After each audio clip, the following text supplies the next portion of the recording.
toi. Éternel, nous te louons tous parce que tu es Dieu digne de gloire. Reçois les louanges qui viennent de nos bouches en ce moment. Tu es le Dieu seul. Tu es le seul Dieu, le seul Maître. Tu es digne de toute la gloire. Nous nous humilions encore devant ta face, car tu es un Dieu saint. Un Dieu saint en toutes choses. Seigneur, nous t'offrons sacrifice nos cœurs en ce matin, pour que tu puisses, Seigneur Dieu, toujours nous couvrir de ton sang, le sang de Jésus-Christ. Que le sang de Jésus puisse couvrir nos vies, que nos noms soient inscrits dans le livre de vie, que tu puisses te réjouir de notre réunion, que le Saint-Esprit puisse venir diriger en ce moment. Au nom de Jésus-Christ, Amen. Sans tarder, chantons le chant 120, première partie,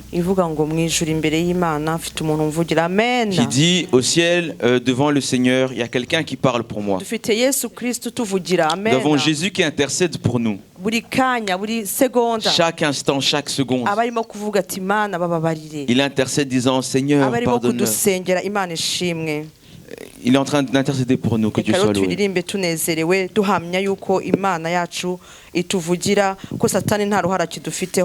Alors chantons dans la joie parce que Jésus intercède pour nous et que Satan n'a plus aucun pouvoir sur nous. Et si tu ne connais pas le chant, tu peux acclamer, c'est aussi rendre gloire à Dieu. Mw'ishuri imbere y'Imana mfite umuntu mvugira n'umukuru w'abatambyi kandi yitwa Rukundo. Mw'ishuri imbere y'Imana mfite umuntu mvugira n'umukuru w'abatambyi kandi yitwa Rukundo. Mpamya yuko izina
Alléluia.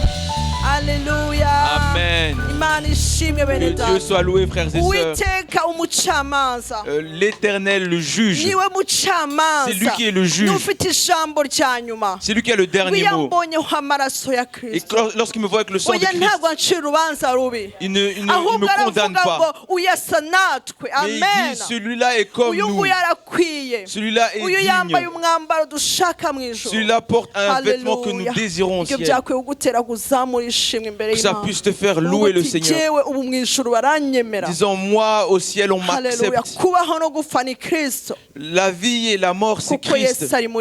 Parce que Christ est en moi. J'aimerais que tous ensemble puissions élever nos voix avant de commencer le temps de louange. Alléluia. Réjouis-toi que Christ est en toi. Et que c'est la raison qui te permet de tenir devant Dieu. Alléluia. Mwami ushimwe ushyirwe hejuru mwami ushimwe kutwemera muri iki gitondo mana ushimwe mana kutwishimira Yesu kubw'amaraso y'umwana w'intama w'Imana icyubahiro Te louons parce que tu nous as choisis. Te louons éternel. Tu as accepté de donner ton sang pour que nous soyons sauvés. Nous étions morts à cause de nos péchés, mais maintenant nous vivons et nous vivrons. Nous sommes dans la joie parce que tu es avec nous. Et nous sommes dans ta maison. Seigneur, au ciel, tu parles pour nous. Et ça nous donne de la joie, cela aussi. Pouvoir dire que tu sois loué, que toute la gloire t'appartienne, maintenant éternellement. Amen. Mettons-nous debout et chantons avec le groupe de louanges.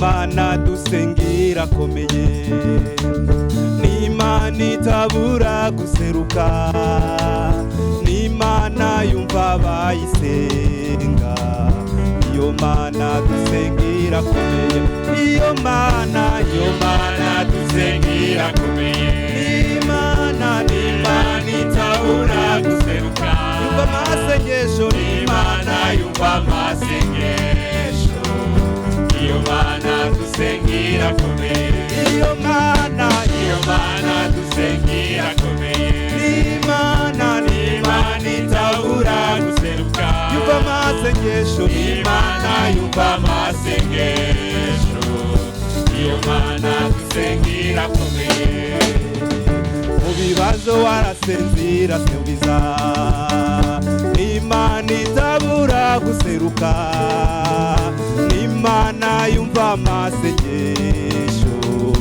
iyo Mana dusengira komeye iyo Mana dusengira komeye oh n'Imana itabura guseruka oh yo n'Imana yumva amasengesho iyo Mana dusengira komeye oh iyo Mana dusengira komeye oh n'Imana itabura guseruka n'Imana yumva amasengesho iyo Mana dusengira komeye oh iyo Mana dusengira komeye oh n'Imana itabura guseruka oh n'Imana yumva amasengesho iyo Mana dusengira komeye oh iyo Mana dusengira komeye n'Imana itabura guseruka n'Imana yumva amasengesho iyo Mana dusengira komeye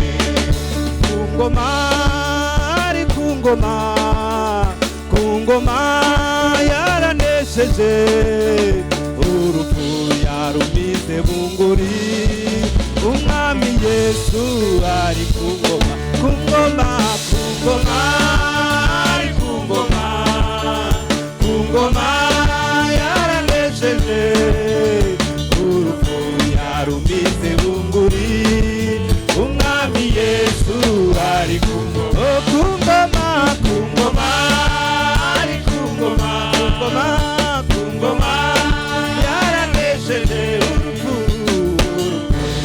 yarumize bunguri umwami Yesu ari ku ngoma ku ngoma ariko ari ku ngoma Yesu we ku ngoma yaranesheje urupfu yarumize bunguri umwami Yesu ari ku ngoma umwami Yesu ari ku ngoma umwami Yesu ari ku ngoma umwami Yesu ari ku ngoma gitare umwami Yesu ari ku ngoma. Seigneur, nous te louons, Seigneur, nous élevons ton nom. Nous te disons, Seigneur, merci. Merci parce que tu es toujours assis sur le trône. Tu règnes, Seigneur. Tu règnes dans nos cœurs. Tu règnes dans nos familles. Tu règnes dans cette église. Seigneur, nous te louons parce que tu es un roi. Tu es le roi des rois. Tu es le Seigneur des seigneurs. Nul n'est comme toi. Nul n'est semblable à toi. Dans le nom de Jésus, nous t'avons adoré, Père. Amen.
Alléluia, alléluia. Alléluia.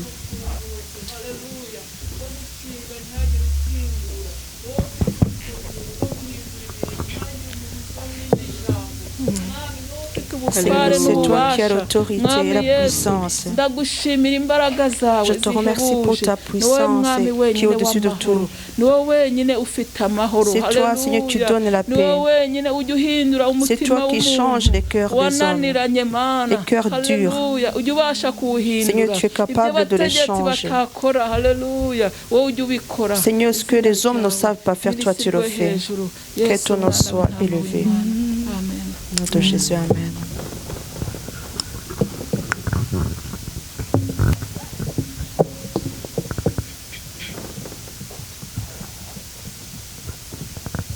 Oui, Seigneur Jésus, j'élève ma voix pour te louer, pour t'adorer. Merci pour cette belle journée que tu nous accordes encore. Merci pour cette grâce, oh mon Dieu, mon roi, de te louer en toute liberté.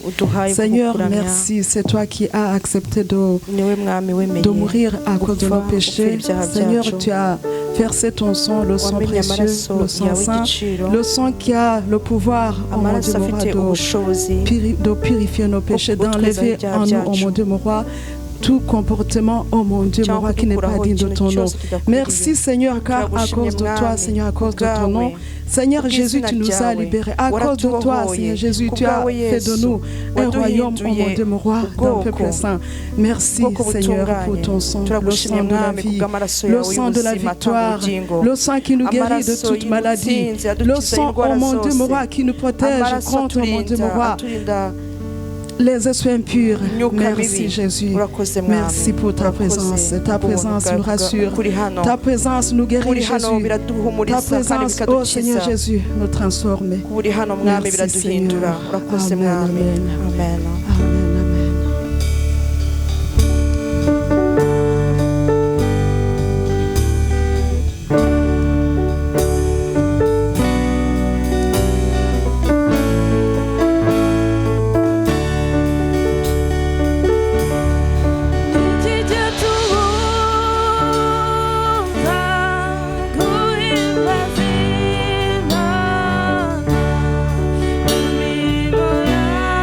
Go.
Jésus nous a secourus maintenant, nous a délivrés, maintenant nous marchons droit grâce à la croix.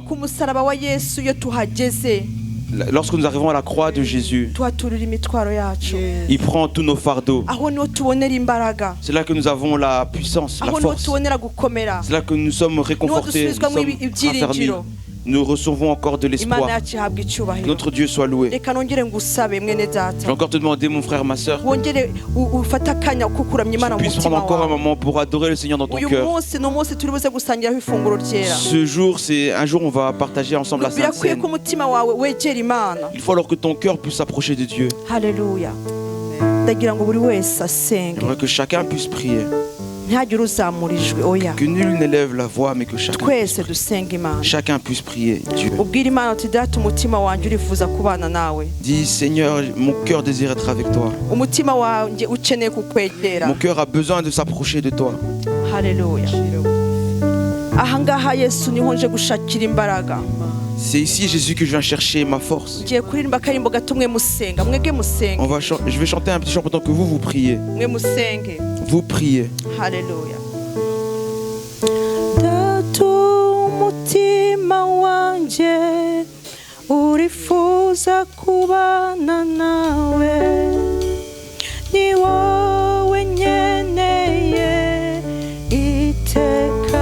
Seigneur, mon cœur désire être avec toi. C'est de toi que j'ai besoin éternellement.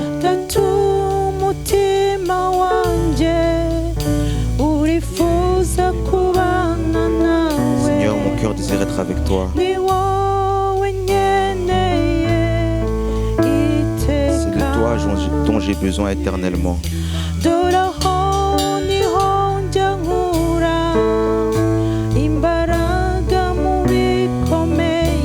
en toi que je trouve la force dans les moments difficiles.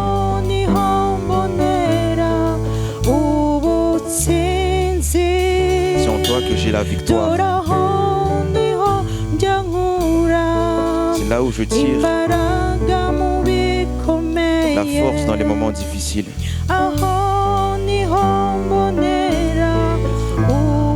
C'est en toi que j'ai la victoire. Alléluia. Tu as prié. Tu as prié pour accueillir, recevoir la puissance. En disant à Jésus, c'est de toi dont j'ai besoin en ce moment. La Sainte Seine, c'est quelque chose d'important, frères et sœurs. On va nous le rappeler, mais c'est quelque chose de puissant. Alors il faut que nos cœurs soient humbles devant Dieu. Tu dis, Seigneur, c'est toi que mon cœur désire. Alléluia. Ndagira ngo tonge turirimbana ku karirimbo tukamanuke buri wese avuga ati mwami chanter ce chant ensemble et que chacun puisse dire, Seigneur, mon cœur a besoin de toi, c'est toi que je désire en ce matin. mutima wanje urifuza kubana nawe ni wowe nkeneye iteka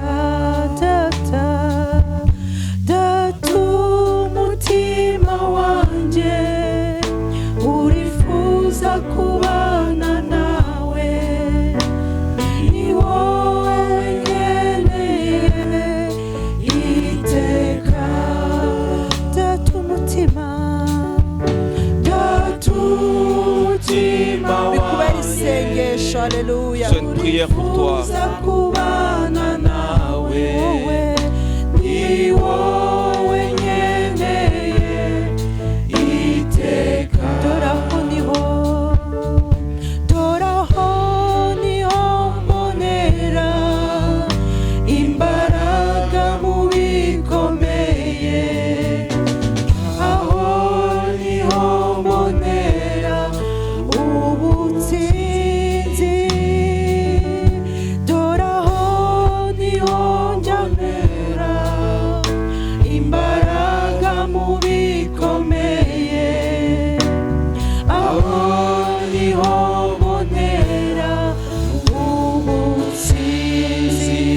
Alléluia. Alléluia. Amen. Data, dukeneye kukubona mu Père, nous voulons gitondo. te voir en ce matin. Alléluia. Imitima yacu ikeneye kukwegera Nos mwami. cœurs ont besoin de s'approcher de Kukwegera toi. cyane mwami Yesu. Nous approcher vraiment de Kwegera toi, umusaraba wawe tout mwami. près de ta croix. Imitima yacu ikeneye Mana kukwegera Mana twumva ko tugukozeho by'ukuri. Nos cœurs ont besoin de s'approcher de toi, Kuko Mana sentir que ku nous te musaraba touchons wawe niho vraiment. tubonera imbaraga. Car c'est à ta croix Niho que nous avons la tubonera force. ubutsinzi. C'est là que nous avons la victoire. Mwami muri iki gitondo turashaka ubutsinzi. Alors Seigneur, ce matin, nous voulons la victoire. Mwami turagushimiye. Nous te louons, Seigneur. Turazi kuri hagati Nous mwami savons que muri tu es au milieu de twebwe. nous. Turazi ko twitayeho Nous savons mwami. que tu es attentif à nous. Mwami umutima wuzuye imbabazi. Ton cœur est rempli de compassion. Ibiganza byawe byuzuye kugira neza. Tes mains sont remplies de bonté. Ibiganza byawe bijojo bineza. Cool. De tes mains coule la joie, la Mwami bonté. turagutegereje data. Seigneur, nous Turagushimiye kandi ko t'attendons. utugiriye neza mwami. Nous te louons parce que tu nous fais du bien. Mu izina rya Yesu amen. Au nom de Jésus, Amen. Alléluia. Amen. Imana ishimwe. Que Dieu soit loué. Reka turebe ko mushobora kwicara gato. Vous pouvez vous asseoir un instant. Groupe de louange barakoze. Merci au groupe de louanges. Tugiye kurimbana hamwe indirimbo ya 11 Chantons ensemble le chant numéro 11 de la première partie. ibya 10 n'amaturo twazanye mu nzu y'Imana. En donnant les dîmes et les offrandes que nous avons apportées dans la maison de Dieu. Niba wazanye ituro ryawe uritegure. Si tu as amené ton offrande, prépare-la. Noneho duhaguruke kugira ngo tubashe gufasha abandi baza gutambuka bajya Et gutura. mettons-nous debout pour permettre aux gens qui vont donner leurs dîmes et offrandes de passer. Iduha umugisha duhaguruke Que Dieu nous dutanga ibya bénisse. 10 Mettons-nous n'amaturo. debout et donnons les dîmes et les offrandes. Niturangiza gutanga ibya 10 n'amaturo, Après avoir donné nos dîmes et nos offrandes, ndaza gusaba mama Aleluya aze gushima Imana ku bw'amaturo n'ibya 10. je demandais à Maman Alléluia de prier pour les dîmes et les offrandes. Hanyuma nze gusaba korali Ebenezer na Agape nabo bakurikirane. Et ensuite la chorale Ebenezer, puis la chorale Agapé vont suivre. Murakoze. Merci. Duhaguruke rero dutange ibya 10 n'amaturo dushima Imana. Mettons-nous debout alors pour donner les dîmes et les offrandes. Tuyihimbariza ibyo yakoze. Amen. Alléluia. En le louant pour ce qu'il a fait Imana pour nous. yakoze ibitangaza. Dieu a fait des Niba miracles. turi hano uyu munsi nuko Imana yakoze Si nous ibikomeye. sommes ici en Imana ce jour, c'est parce que ishimwe. Dieu a fait de grandes choses. Alléluia. Mimbariza Imani byo yankoreye, yatanze umwana wayo w'ikinege, amfira biciro by'ibyaha byanjye, nuko ashira icyanzu monge mw'ijuru.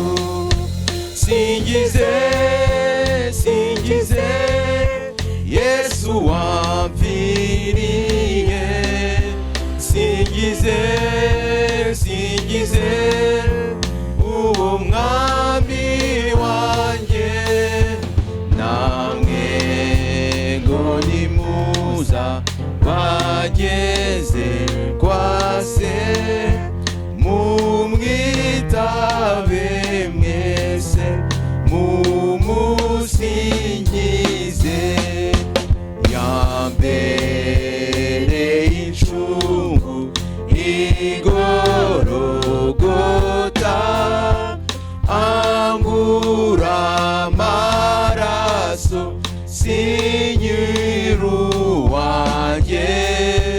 Uba umugome akamwizera, yakizwa ako kanya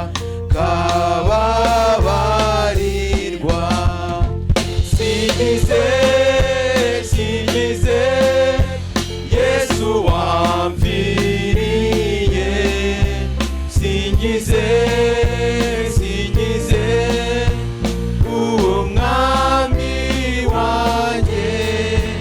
Namwe ngo nimuza bageze kwa se, mumwitabe mwese, mumusingize. Amen. Te louons, Seigneur. Te louons. Te louons parce que tu es notre Dieu qui nous aime. Merci pour ta protection, Seigneur. En ce moment, nous prions pour les dîmes et offrandes qui sont données.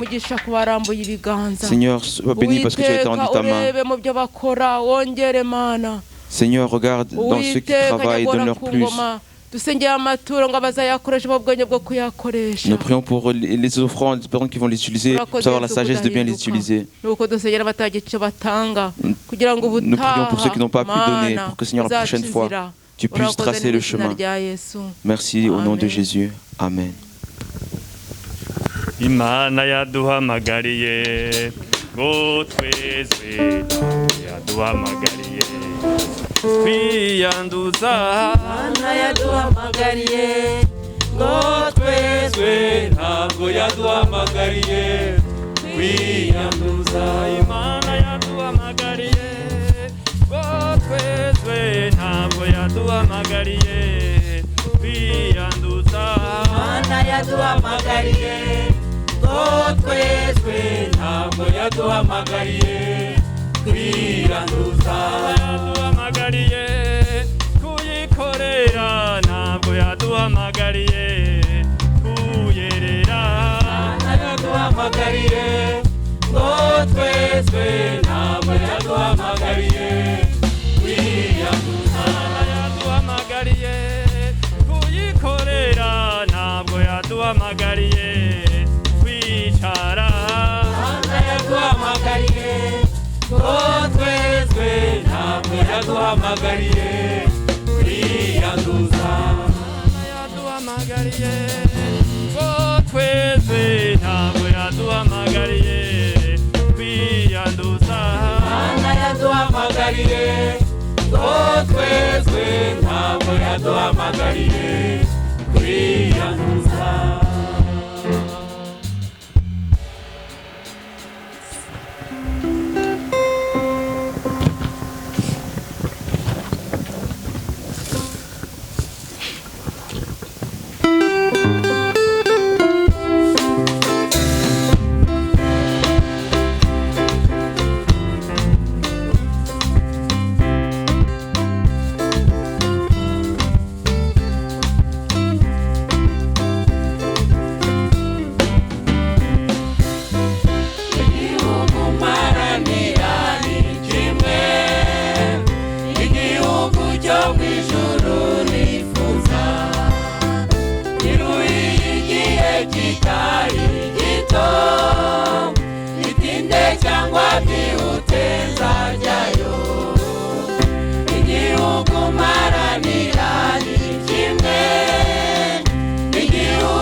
L'heure de la victoire et de la vérité a sonné dans mon cœur, que Jésus soit loué. Oui, l'heure de la victoire et de la vérité a sonné dans mon cœur, que Jésus soit loué.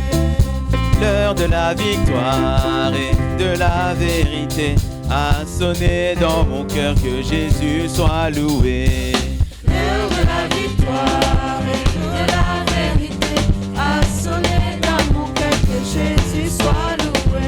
Que Jésus soit loué. Dans la vérité. Que Jésus soit loué. Dans la vérité. Que Jésus soit loué. Dans la vérité. Que Jésus soit loué. Dans la vérité. L'heure de la victoire et de la vérité a sonné dans mon cœur, que Jésus soit loué. Oui, l'heure L'heure de la victoire et de la vérité a sonné dans mon cœur, que Jésus soit loué. L'heure de la victoire et de la vérité a sonné dans mon cœur, que Jésus soit loué. L'heure de la victoire et de la vérité a sonné dans mon cœur, que Jésus soit loué.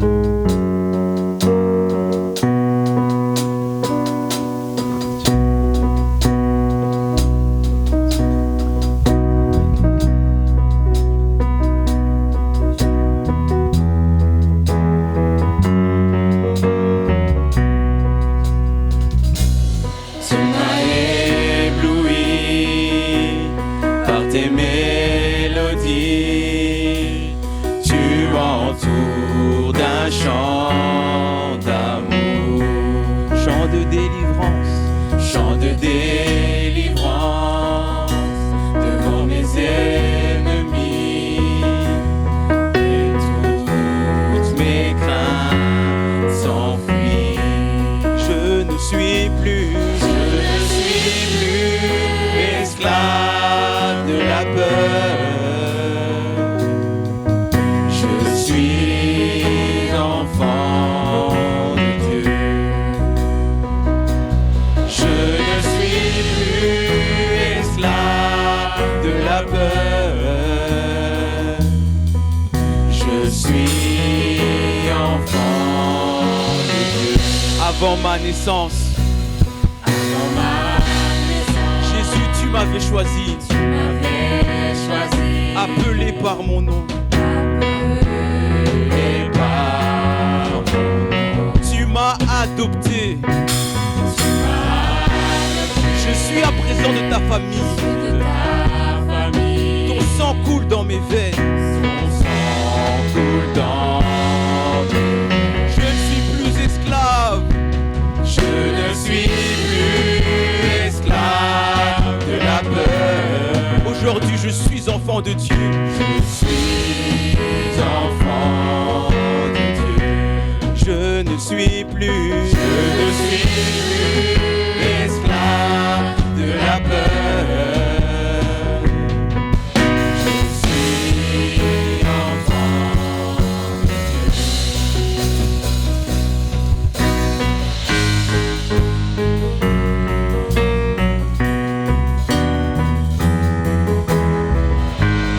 Dieu.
esclave de l'angoisse.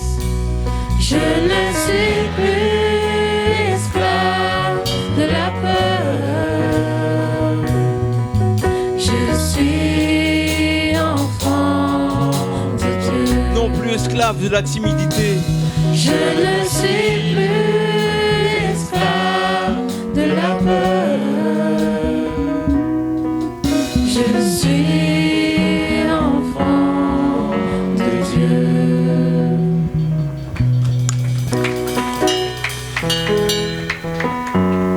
Je ne suis plus esclave de la peur. Je suis enfant de Dieu. Chante avec nous. Je ne suis plus. Je ne suis plus esclave de la peur. Je suis enfant de Dieu. Avant ma naissance, chantez-la avant ma naissance. Avant ma naissance, Amen. tu m'avais choisi, appelé par mon nom. Tu m'as adopté. Tu m'as adopté, je suis de ta famille. Ton sang coule dans mes veines. Encore une fois, avant ma naissance. Avant ma naissance, tu m'avais choisi, appelé par mon nom. Tu m'as adopté, je suis de ta famille. Ton sang coule dans mes veines. Je ne suis plus. Je ne suis plus esclave de la peur. Vous pouvez vous mettre debout. Je suis enfant de Dieu. Je ne suis plus esclave de la peur. Je suis enfant de Dieu. Shimira Imana. Tugiye gushima Imana. On va louer le Seigneur. Kubera ko Imana utaravuka. Parce que avant notre naissance, avant ta naissance. Haleluya. Amen. Haleluya. Amen. Ndi mu modoka ndi kuza hano mu Pendant que je venais gitondo. en voiture, Numvise ijwi rimbwira. j'ai entendu une voix qui me disait: Ariko uzi ko nkuzi utarajya mu nda ya mama wawe. sais-tu que je te connaisse avant que tu ailles dans le ventre de ta maman? None iyi ndirimbo Et barayiririmbye. maintenant ils ont chanté ce chant Numva birantangaje. et ça m'a étonné. Ça m'a Alléluia. surpris. Amen. Shima Imana. Loue le Seigneur. Irakuzi. Il te connaît Utarajya mu nda ya mama wawe. avant que tu sois dans le ventre de ta Shima maman. Imana yuko ikuzi. Loue le Seigneur parce qu'il te connaît. Yakugize wo mu muryango wayo. Il t'a adopté dans sa famille. Amaraso ya Yesu Le sang de Jésus aratembera mu maraso yawe. coule dans tes veines. Haleluya. Turagushimiye. Turagushimiye Yesu. Turagushimiye Mwami. Oh Seigneur uturu. Turagushimiye kutuzi Te louons Mwami. parce que tu nous connais, Seigneur. Uranzi ntarajya mu nda ya mama. Tu me connais avant que j'aille dans le ventre de ma mère. Mwene data uri hano uramuzi. Le frère et la sœur qui est ici, tu les connais. Atarajya mu nda ya nyina. Avant qu'ils soient dans le ventre de leur mère. Wari warateganyirije ibyiza kuri Tu avais we. prévu des plans de bonté pour eux. Turagushimiye Mwami. Seigneur, nous te louons. Watugize abo mu muryango Tu as fait wawe. de nous des gens de ta famille. Watugize abaraganwa na Tu Kristo. nous as rendus héritiers, co-héritiers avec Christ. Turagushimiye Mwami. Nous te louons, Seigneur. Twari bande. Qui étions-nous? Narinde. Qui étais-je Kugira ngo untoranye. pour que tu me choisisses? N'ubuntu bwawe C'est gusa. ta grâce, seulement ta Turagushimiye grâce. Imana. Nous te louons, Seigneur. Turagukomera amashyi muri iki Nous gitondo. t'acclamons ce matin. Turagukomera Nous amashyi. t'acclamons Kuko urabikwiriye. parce que tu en es digne. Urakwiriye. Tu es digne. Urakwiriye gushimwa. Tu es digne d'être loué. Urakwiriye Digne guhimbazwa. d'être élevé. Amen. Amen. Mushobora kwicara mu bwiza Pour vous bw'Imana. asseoir dans la gloire de Dieu. Alléluia. Amen. Ndabasuhuje mu izina ry'umwami wacu Je vous Yesu salue Kristo. au nom de notre Seigneur Jésus-Christ. Yesu ashimwe. Que Jésus soit loué. Muraho mumeze neza. Vous allez bien? Tout se passe bien? Alléluia. Amen. Reka twakira abashyitsi. Accueillons les visiteurs. Niba ari bwo bwa mbere ugeze hano ari ku cyumweru muri iyi nzu, Si c'est la première fois que vous êtes dans ce bâtiment un dimanche, wahaguruka vous tukakwakira. pouvez vous mettre debout, on va vous accueillir. Niba ari bwo bwa mbere uteranye natwe Si c'est votre première fois, ku cyumweru, un dimanche, vous wahaguruka pouvez vous mettre debout. tukakwakira. Reka nsabe abashyitsi bacu batwibwire mu mazina yabo. Je demande à nos visiteurs de se présenter par leur prénom. Kaduhere hano imbere. Commençons ici à l'avant. Judith. Njye nitwa Judith Murazishya, nturutse i Buruseli mu itorero ry'i Buruseli, ndi kumwe n'umukobwa wanjye. Mwaramutse, njye nitwa Ghislaine, nazanye na mama. Je m'appelle Amen. Judith, je suis de l'église de Bruxelles, de la CEP Bruxelles. Je suis venu avec ma fille qui s'appelle Ghislaine. Alléluia. Amen. Amen.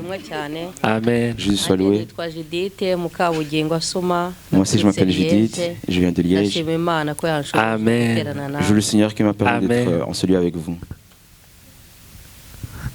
Alléluia bwoko bw'Imana. Alléluia peuple de Dieu. Nanjye nitwa Mugiraneza Silas. Moi aussi je m'appelle Mugiraneza Silas. Uriya akaba ari umufasha wanjye. C'est ma femme bakaba ari abahungu bacu.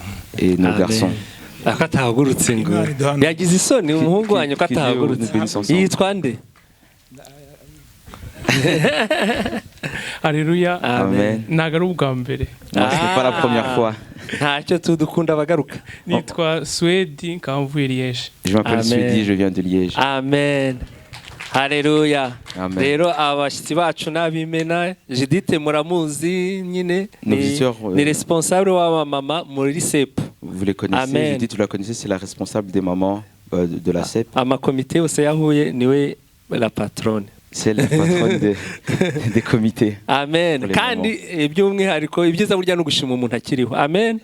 Ce qui est bien, c'est de tresser des louanges aux gens pendant qu'ils sont encore vivants. Ni umumama witangira umurimo w'Imana. C'est une maman qui se donne pour l'œuvre de Twe Dieu. dukunda kujya i Buruseli Nous qui aimons aller à Bruxelles, mu manama, dans les réunions, aritanga akatwakira elle se donne, elle nous accueille. kabisa bikadushimisha. Et C'est une femme vraiment, de ça distinction. nous réjouit. Femme de distinction muramuzi muri Bibiliya. Igihe Elize yagiye agahura n'umumama, uwo mumama akamwakira akamushakira icyumba, uwo mumama bamwita ngo ni femme de distinction muri Bibiliya mu Kinyarwanda sinibuka Vous ijambo savez bakoresha. qui est la femme de distinction? Lorsque Élisée est parti vers une dame, elle l'a accueillie, elle a préparé une chambre et la Bible déclare que cette femme est une femme de distinction. Amen. Yudita nawe nuko. Et Judith, c'est la même. Amen. Amen. Haleluya. Reka rero duhaguruke n'abandi n'ab'igiciro abiriyeje mwese turabakiriye. Et les autres aussi Reka sont duhaguruke précieux, que tubakire chacun puisse se neza. mettre debout, qu'on puisse les accueillir. Rimwe kabiri gatatu. 1, 2, 3. Bienvenue, chers frères et sœurs, et que Dieu vous bénisse parmi nous. Amen. Mwicare mugubwe neza. Asseyez-vous, soyez à l'aise. Haleluya. Amen. Reka tubagezeho amatangazo, ariko mbere y'amatangazo On va vous donner des ijambo annonces. twagendeho kino Mais avant cyumweru les twongere annonces, La turyibukiranye. parole sur laquelle nous sommes appuyés cette semaine. Ijambo rappelons-nous-en.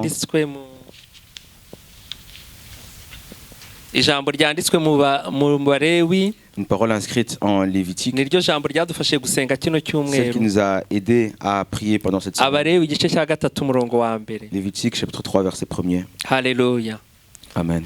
Reka badusomere mu Gifaransa, Qu'on puisse nous le lire en abafite français. Bibiliya mu Kinyarwanda Et bakurikire. ceux qui ont la Bible en Kinyarwanda puissent suivre de leur Bible. Lorsque quelqu'un offrira à l'Éternel un sacrifice d'action de grâce, s'il offre du gros bétail, mâle ou femelle, il offrira sans défaut devant l'Éternel. Haleluya. Amen. Twabonye ko Imana, Nous avons vu que Dieu, Imana ishobora byose, le Dieu Tout-Puissant, ibwira Abayisiraheli, il a demandé au ibwira peuple d'Israël, ubwoko bwayo, à son peuple, irababwira iti il leur a dit, mu gihe muri amahoro, lorsque vous êtes en paix, niba nabarinze mukaba muri amahoro, si je vous ai gardé, que vous êtes en paix, niba mu butayu murimo muri amahoro, si dans ce désert dans lequel vous êtes en paix, ni byiza, c'est bon. ariko Mais n'oubliez pas de donner l'offrande, donner un sacrifice. Parce que vous êtes en paix. Ça nous a étonnés de voir Dieu. Il t'a gardé. Mais il dit parce que je t'ai gardé. Donne alors une offrande. Donne un sacrifice. Nous avons vu notre Dieu de principe. C'est un Dieu de principe. Lorsqu'il t'a gardé, lorsqu'il t'a fait du bien, tu dois le louer. Amen. Amen. Hallelujah. Amen. Ce n'est pas que Dieu a besoin de leurs offrandes. Il n'en a pas besoin. Mais il voulait que eux puissent savoir que c'est Dieu qui les garde. C'est Dieu qui leur donne la paix. Amen. Amen. Hallelujah. Amen. Et il leur dit, si quelqu'un, s'il est en paix, qu'il donne un sacrifice. Ce sacrifice, ce n'est pas moi, Dieu, qui va le manger. Ça va être mangé par le sacrificateur. Mais c'est à moi que vous l'aurez donné. Voici notre Dieu. Alléluia. Amen. Nous avons vu que une offrande, ce n'est pas simplement dans l'ancienne alliance. Dans la nouvelle alliance, dans le Nouveau Testament, on voit Jésus.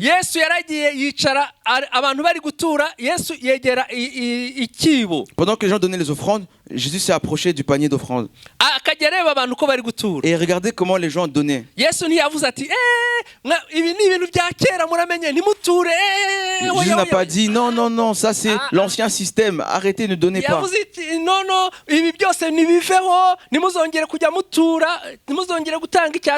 Il n'a pas dit non, arrêtez ces choses, que plus jamais vous donniez la dîme, plus jamais vous donniez l'offrande. Donc ils donnaient leur offrande. Ils regardaient. Ils regardaient. Ah, Christ l'a donné autant. Il a mis un billet. Celui-là a mis une pièce. Esther. Il regarde Kevin. Il a mis un très gros billet. Amen. Amen. Il regarde. Et dans tous ces gens qui ont donné leur offrande, il y avait une pauvre veuve. Et elle a mis 2 centimes. 2. Et Jésus a dit, et il a dit à ses disciples, il a appelé ses disciples, il leur dit, venez, venez, je vais vous dire, je vous le dis en vérité, cette veuve a donné plus qu'aucun de ceux qui ont mis dans le tronc, dans le panier. Parce que c'est tout ce qu'elle avait, c'était son nécessaire. Dieu veut que nous puissions donner avec tout notre cœur. Son cœur aimait Dieu.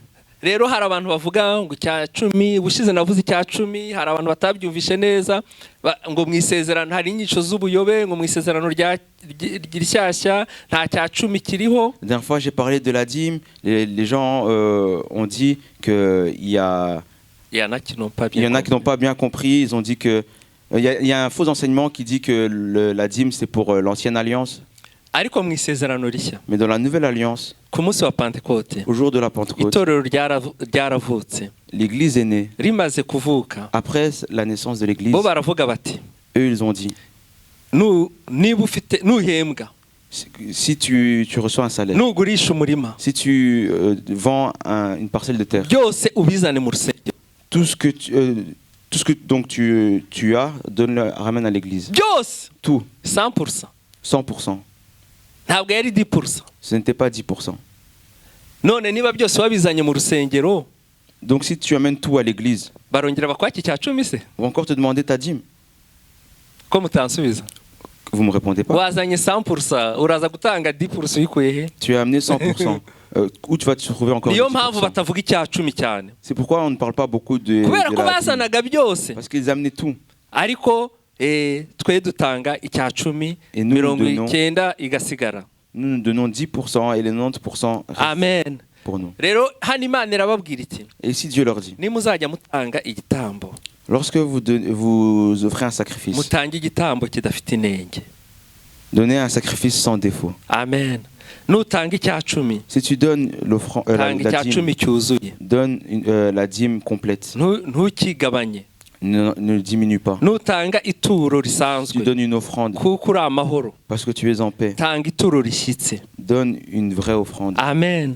Rero tugiye gusaba Imana imbabazi. Alors nous allons demander pardon à Dieu. Igihe cyose twatanze ituro rifite inenge. Pour toutes les fois nous avons donné une offrande avec des défauts. Riterekana urukundo dukunda Qui ne Imana. montre pas l'amour qu'on porte à Dieu. Niba wumva hari igihe wegeze utanga ituro ukavuga ati ituro nanjye kuko nataze nanjye nta kintu ryari kumarira, wahaguruka tugasaba Imana imbabazi. Un jour tu as donné une offrande et que toi-même tu te dis ah cette offrande que je donne à Dieu, même moi je la méprise, alors tu peux te mettre debout cyangwa hari igihe utatanze et icya on prie cumi pour toi. Ou cyangwa watanze icya cumi kidashyitse, une fois où tu n'as pas donné la dîme ou alors tu n'as pas donné les 10% complets, wahaguruka tugasaba Imana imbabazi. qu'on demande pardon à Ni Dieu. Imana y'inyembabazi. C'est un Dieu qui pardonne. Mu isezerano rya kera ho Dans l'ancienne alliance, iyo utubahirizaga itegeko ryo gutanga ituro bashoboraga no kukwica. lorsque tu ne respectais pas ce commandement de donner l'offrande, on pouvait même te Ariko tuer. Yesu yatugiriye imbabazi. Mais Jésus nous a pardonné. Ariko no tuzi yuko Ananiya na Safira bariganyije mu maturo bapfira mu rusengero kandi Yesu yari yaramaze gupfa ku Et musaraba. nous savons également que Ananias et Saphira n'ont pas donné une offrande complète et ils en sont morts alors que Jésus était déjà mort à la croix. Niba rero ushaka gusaba Imana Alors si tu imbabazi, demandais pardon à Dieu, igihe cyose watanze ituro rifite inenge, toutes les fois où tu as donné une offrande qui a des défauts, wahaguruka tugasenga Imana. tu peux te mettre debout, on va prier. Reka dusabe Judith asenga Imana, On va demander à asabira Judith abahagurutse. de Judith prier. murazishya. De prier pour les gens qui sont mis debout.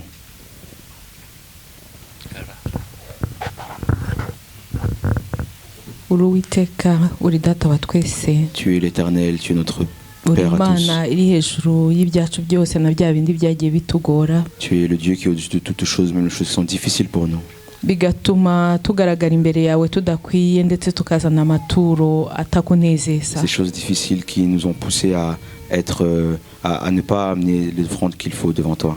Ariko duciye bugufi imbere y'icyubahiro cyawe, Mais nous nous humilions devant ta gloire, tuvuga tuti data utubabarire, disant Seigneur, pardonne-nous. kandi ntituzongera. Et nous ne recommencerons plus. Reka imitima yacu ijye inezezwa n'ibyiza uduha, Que nos cœurs puissent se réjouir de toutes les bontés que tu nous fais. kandi mu bihe byose no mu bitugoye tujye turushaho kugushima. Et en toutes choses, même dans les moments difficiles, donne-nous de te louer. Kandi ijambo ryawe ritubwira ko gutanga bihesha umugisha kurusha guhabwa. Et ta parole déclare que il y a plus à donner qu'à recevoir. Reka imitima yacu yuzuremo gutanga, Alors que nos cœurs soient remplis de cet acte de donner. gutanga ibyiza, Donner de bonnes choses. gutanga ibikunezeza, Donner des choses qui te réjouissent. guha bene data ibibanezeza, Donner aux frères et sœurs ce qui les réjouit. kugira ngo izina ryawe rihabwe icyubahiro. Pour que ton nom reçoive la gloire. Nushimwe kuko uri hejuru ya byose kandi ukomeza kuduha umugisha. Sois loué parce que tu es au-dessus de toutes choses et tu continues à nous bénir. Kandi no muri icyo gihe utaduhitanye kuko nabyo byarashobokaga. Et que aussi sois loué parce que tu ne nous as pas tués. Tu aurais pu de prendre notre vie. Turacyariho rero, reka uko tubishoboye tujye tuzana amaturo tuyazanana umunezero, tuvuga tuti Uwiteka dukoreye ibikomeye natwe turishimye. Nous sommes encore vivants, alors ramenons avec joie nos offrandes en disant le Seigneur nous a donné encore la vie. Habwe icyubahiro rero, Reçois la kandi gloire ukomeze ushyirwe hejuru muri et continue à byose être mu izina élevé en rya toutes Yesu. choses. Au nom de Jésus. Amen. Amen. Ari hano, ari hano,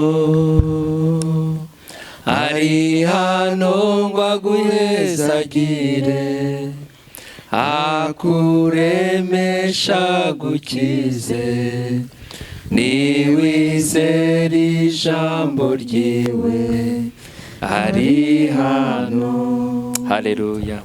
Andi amatangazo. D'autres annonces. Muzi yuko hari igihugu cya Ukraine kiri mu ntambara hamwe n'Uburusiya. Vous savez que les pays d'Ukraine et de Russie sont en guerre. Rero tugiye guhaguruka dusengere ibyo bihugu. Alors on va se mettre debout, prier pour ces deux pays. Kugira ngo Imana ihagarikire ntambara. Pour que le Seigneur puisse arrêter cette guerre. Tugiye gusenga Imana, Imana ni Imana yumva. On va prier Dieu, c'est un Dieu qui écoute. Imana ihagarikire ntambara. Que Dieu arrête ces ibibi byakorewe muri Ukraine, Imana ibahishurira ibibi bakoze, basaba Imana imbabazi. que Dieu puisse les révéler les mauvaises choses qu'ils ont fait en Ukraine et qu'ils puissent demander pardon à Dieu.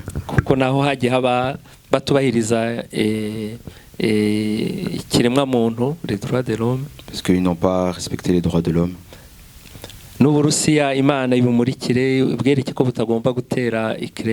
Et que Dieu puisse également se révéler à la Russie pour qu'il puisse leur dire de ne pas attaquer l'Ukraine. Que les deux, Dieu puisse les visiter. Prions. Que le pasteur Innocent élève la voix. Éternel notre Dieu, nous te bénissons. Dieu, tu es un Dieu puissant. Un Dieu qui entend nos prières. Te montrons ces pays en guerre. Dans ces pays, il y a aussi ton peuple, Seigneur. Dans ces pays, il y a des gens qui ont été créés à ton image. C'est pourquoi nous prions pour eux en ce moment. Comme ton Église, nous intercédons pour eux. Car nous savons que tu entends nos prières. Seigneur, nous prions en demandant la paix pour eux. Nous prions, Seigneur, en demandant l'arrêt de cette guerre.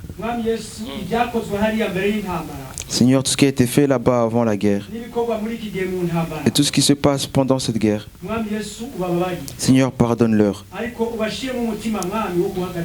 Mais donne-leur ce cœur pour arrêter cette guerre. Seigneur, je te montre tous ces pourparlers. Que tu puisses être au milieu de cela, que ça puisse arrêter la guerre. Que le sang cesse de couler dans ces pays-là. Que la paix revienne. Merci Seigneur parce que tu entends nos prières. Au nom de Jésus que nous le prions et nous croyons que tu le fais. Reka dusengere n'impunzi zavuye muri Ukraine ziri muri za Polonye n'ibindi bihugu kugira ngo Imana ibiteho, pour que Dieu puisse être attentif à eux. Ababaye impunzi turabizi. Ceux qui ont été réfugiés, vous savez comment c'est difficile. Alors prions pour eux et pour tous les autres réfugiés qui sont sur la terre. Que Judith de Liège puisse également élever la voix et prier pour ces réfugiés.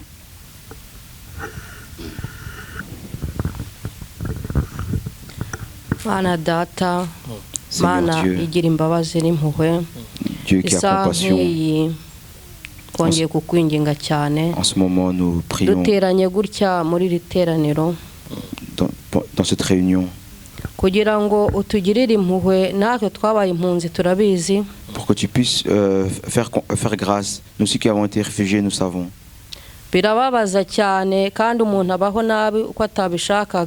Ça fait beaucoup de mal et la personne vit dans des conditions qu'elle ne voulait pas. Secours les réfugiés qui sont dans ces deux pays. Combat pour eux en tant que Dieu et secours-les. Ce dont il manque, donne-leur.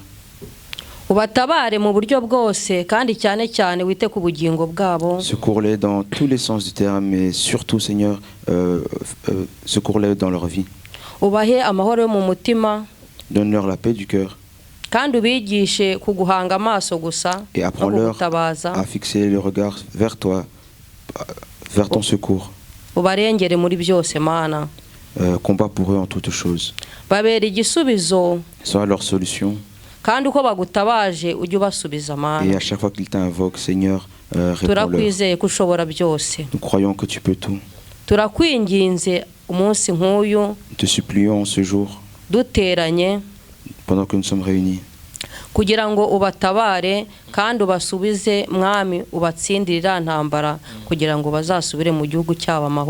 tu puisses les secourir et que tu puisses les aider à terminer cette guerre pour se retourner dans leur pays en paix et que là où ils sont, tu puisses les garder. Te louons parce que tu en es capable. Nous le prions avec foi au nom de Jésus. Amen. Vous pouvez vous asseoir. Dieu Tout-Puissant, te louons encore parce que tu es bon. Te louons pour les enfants que tu nous as donnés.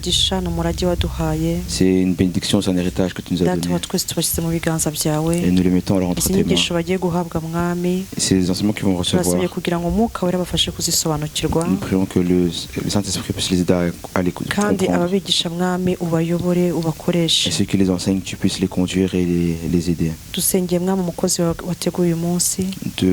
Nous prions pour les serviteurs que tu as préparés pour aujourd'hui. Nous demandons l'onction qui vient de toi. Que ta grâce soit sur lui, ta protection soit sur lui, qu'il puisse parler en disant des mots qui viennent de toi, que tout ce qu'il nous dit vienne de toi, et que nous aussi, nos cœurs, le Saint-Esprit puisse nous aider à accueillir ces paroles. Nous refusons les démons qui viennent prendre la parole de Dieu. Nous chassons les démons qui nous distraient, qui nous disent que ça ne nous concerne pas. Nous les chassons au nom de Jésus. Que le Saint-Esprit nous entoure et nous explique. Au nom de Jésus. Amen.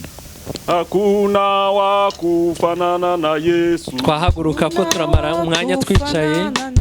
Notre debout parce qu'on passait un long moment assis. Hakuna wa kufanana na Yesu. Hakuna wa kufanana na Baba. Hakuna wa kufanana